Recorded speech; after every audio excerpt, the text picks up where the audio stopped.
Napakaganda ng dropshipping business para sa mga empleyadong full-time. Ganito kasi yan, dati akong isang empleyado, alam ko ang hirap ng pagtatrabaho ng 8 oras. Hindi lang 8 oras sa pagtatrabaho mismo, 1 o 2 oras na paghahanda sa umaga bago pumasok. Ito ang napakagandang negosyo or side hustle na pwede mo nang simulan. Kasi ang kailangan mo lang talaga ay cellphone o laptop na may internet. Halos lahat sa atin ay palagi nakatutok sa cellphone. Pagkagising sa umaga, cellphone. Habang papunta ng trabaho, cellphone.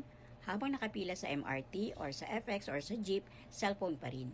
Kadalasang ginagamit natin ang oras natin sa panonood ng TikTok, pa-scroll-scroll at pag-add to cart. Bakit di mo subukang gawin ang dropshipping business na ito? Na sa halagang 17,888 lang ay magkakaroon ka na ng lifetime business? Maglaan ka lang ng 2 o 3 oras sa isang araw at seryosohin mo ito. At bigyan mo ito ng oras at hindi mo na kailangan maging techie. Ang kailangan mo lang ay ang eagerness na madagdagan ang kita mo. Ang kagustuhan mong baguhin ang buhay mo. Alam ko na maraming curious sa dropshipping business.